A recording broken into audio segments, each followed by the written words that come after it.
I never thought it would happen, but it did.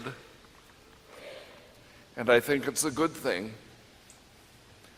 I have become addicted to social media. I can't believe it.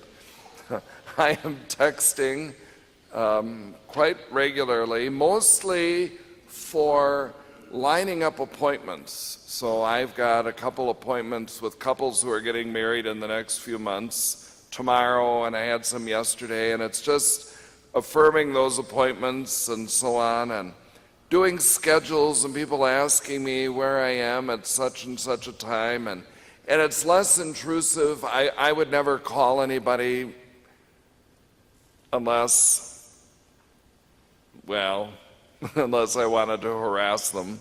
I would never call anybody after 9 at night, but I'll text somebody because it's less intrusive, the phone doesn't ring and so on.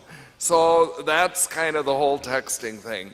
Facebook, I usually don't post anything unless it's funny or someone is asking for prayers, and I will post a response saying, you're in my heart. Or messages now and then, Christmas, Easter, and so on.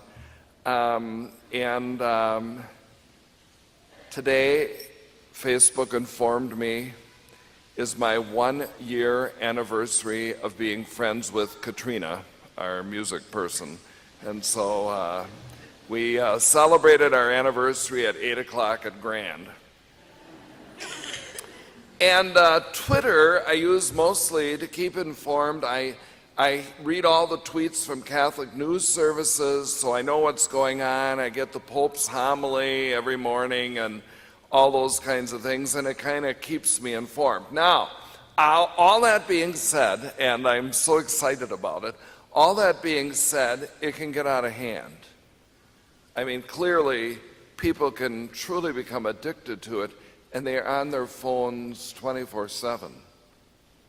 And sometimes pornography enters into all of that, and even I get some absolutely disgusting messages and posts. And so there are dangers, I suppose, to social media, but I never thought it would happen, but I'm enjoying it.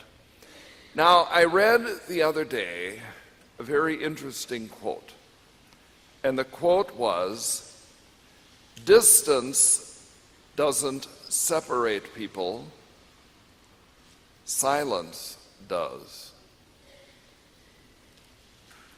You could have two people living in the same house who don't speak to each other, and they are separated, even though they rub elbows all the time. But they are separated, not by distance, but by silence.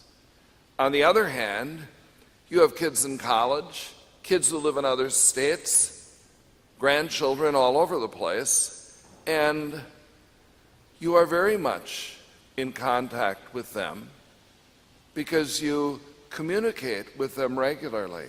Talking to my dad the other day, he just happened, I think in view of Memorial Day, to bring up all the letters that my mother wrote to him during World War II. They were separated by thousands of miles, but they remained connected because they spoke to one another. Distance doesn't separate people, silence does. The Feast of the Ascension is Jesus' way of saying the same thing.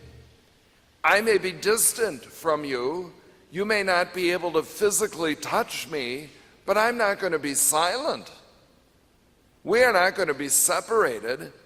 I am going to speak to you and communicate with you in all kinds of ways.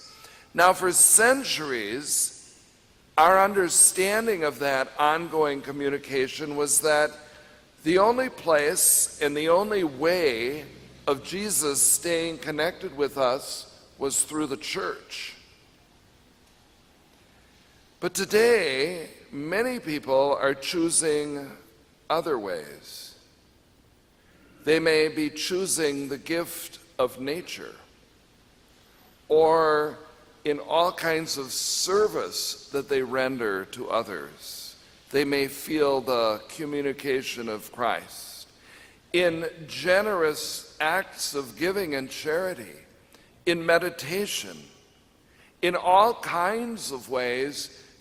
People feel connected with Jesus in other ways than the church.